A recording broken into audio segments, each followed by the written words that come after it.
नमस्कार, जय भीम, जोहार दोस्तों। मैं अनुलाल बाबू। आप लोगों को मैं बता दूं कि मनुवादी और जातंगवादी के लोग बहुजन समाज को नौकर और उन लोगों को अपने हाथ में कब्जा करके रखना चाहते हैं। सोचिए कि इस भारत देश में नहीं मनुवादी बहुजन समाज को नौकरी लेने देना चाहते हैं और न ही पढ़ाई लिखाई करने देना चाहते हैं और न ही मजबूती से आगे निकलने देना चाहते हैं। देखिए, मनुवादी और जातंगवादी के लोग किस तरीके से बहुजन समाज के ऊपर दबाव अभी भी बनाए रखे हैं। सोचिए कि इस भारत देश में 126 से 27 करोड़ बहुजन समाज की आबादी है और मनुवादी सोचिए कि 126 करोड़ आबादी वाले पे अपना जबरन कब्जा बनाना चाहते हैं। जब यूजीसी कानून आती है तो यूजीसी कानून पर रोक लगा दिया जाता है। कहते हैं लोग हिंदू हिंदू, भाई भाई, और जब वही बराबरी और समानता का बात आता है तो वहाँ पे छुआछूत और भेदभाव होना चालू हो जाता है। देखिए कि बहुजन समाज के नेता भी उभरते हुए दिख रहे हैं तो मनुवादी और जातंगवादी के पेट में और छाती में दर्द पड़ जा रहा है। कह रहे हैं क्या कि वह मुस्लिम समाज का नेता है और मुस्लिम से कनेक्टेड है, यह दलित नहीं है, यह बहुजन समाज से नहीं है। कहता है मनुवादी और जातंगवादी के लोग कहते हैं, जो कि आजकल उत्तर प्रदेश के एक हमारे माननीय नेता हैं, भीम आर्मी आजाद समाज पार्टी के राष्ट्रीय अध्यक्ष एडवोकेट नगीना का सांसद चंद्रशेखर रावण जी, वह आज बहुजन समाज के लिए अपना पूरे रग रग बहुजन समाज के लिए दान कर दिए हैं। उन्होंने गोलियां भी खाते हैं, लाठियां भी खाते हैं और 18-20 महीने जेल भी काटते हैं, लेकिन तब पर भी आज मनुवादी और जातंगवादी के लोग उनके नाम लेकर चमकने की प्रयास कर रहे हैं और कहते क्या हैं कि वह दलित समाज से नहीं है। मनुवादी जातंगवादी कहते हैं दोस्तों, ये जो उत्तर प्रदेश के बाराबंकी जिला 15 मार्च को कार्यक्रम होना है, उस कार्यक्रम को लेकर एक मनुवादी है करनी सेना से, उसका नाम अभिनव सिंह है। वह कहता है कि चंद्रशेखर आजाद रावण वह दलित समाज से नहीं है, वह मुस्लिम से कनेक्टेड है, कन्वर्ट है, और वह मुस्लिम समाज है, वह दलित नहीं है।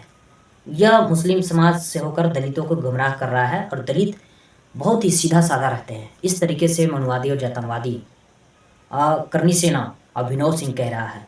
अब आप समझ सकते हैं कि इस भारत देश में जब बहुजन समाज चंद्रशेखर आजाद रावण को सपोर्ट कर रहे हैं, उन्हें अपना हीरो मान रहे हैं, नेता मान रहे हैं और उन्हें चमकाने, उन्हें आगे बढ़ाने के प्रयास कर रहे हैं और बहुजन समाज की नई दिशा की ओर ले जाने की चंद्रशेखर आजाद रावण को हाथ मजबूत कर रहे हैं, तो मनुवादी जातंगवादी को लोग कह रहे हैं कि चंद्रशेखर आजाद रावण दलितों की नेता नहीं बल्कि दलित को गुमराह करने वाला नेता है। दलित को झूठ मूठ बातों पे अपने साथ मिलाकर और बर्बाद करने वाले नेता है। तो आप समझ सकते हैं दोस्तों कि अगर कुछ आप सही काम कीजिएगा तो 100% में से 40% लोग अच्छे निकलेंगे, लेकिन 60% लोग आपको बुराई करने वाले निकलेंगे।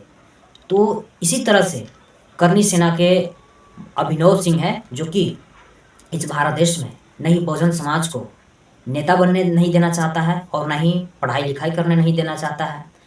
सोच रहा है कि जैसे ही हमारे शास्त्र से मनुस्मृति से हमारा देश चलता था, वैसे ही मनुस्मृति से ही चले।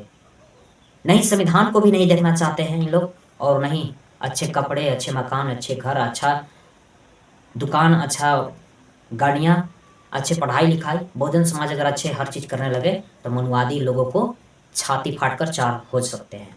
इसलिए कह रहे हैं दोस्तों, अभी भी समय है बहुजन समाज के लिए कि आप अगर पिछड़े हैं, गरीब हैं, दलित हैं, बहुजन समाज से हैं, किसान हैं, अल्पसंख्यक हैं, तो आप लोग अभी भी समझिए कि हमारा भविष्य के लिए क्या होना चाहिए और क्या करना चाहिए नई दिशा के लिए, और हमारे लिए नेता कौन है ओरिजिनल।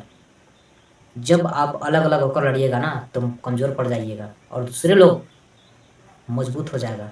इसलिए आज बहुजन समाज पार्टी के सुप्रीमो बहन कुमारी मायावती जी हैं। आज सभी मनुवादी और जातंगवादी के लोग कहते हैं कि मैं दलितों के नेता मानता हूँ तो बहुजन समाज पार्टी के सुप्रीमो बहन कुमारी मायावती को मानता हूँ, चंद्रशेखर आजाद रावण को मैं मुस्लिम समाज के नेता मानता हूँ। इस तरीके से जातंगवादी और मनुवादी कहते हैं। तो आप हमें बताइए कि जब बहन कुमारी मायावती जी 4 बार मुख्यमंत्री रही, इतना सारा काम की, लेकिन इतना सारा काम करते हुए के बावजूद भी आज मुख्यमंत्री क्यों नहीं है? आज 100% में से 50% आज इनका विधायक होना चाहिए विधानसभा में, लेकिन एक भी विधायक क्यों नहीं है? तो मनुवादी इसी तरह से सोचते हैं कि अपना सीट त्याग दे और बस हम लोगों को मुट्ठी में और कब्जा में बने रहें। इस तरीके से सोच अपना बना कर रखते हैं और दलित समाज को बहला फुसलाकर अपने पार्टी में शामिल कर और अपने साथ मिलाकर बहुजन समाज को नफरत फैलाने की बात करते हैं। तो बहुजन समाज अब एक्टिव हो चुके हैं, सभी लोग शिक्षित और संघर्षशील व्यक्ति हो चुके हैं, इसलिए अपना नेता चाह रहे हैं और खोज रहे हैं चंद्रशेखर आजाद रावण को।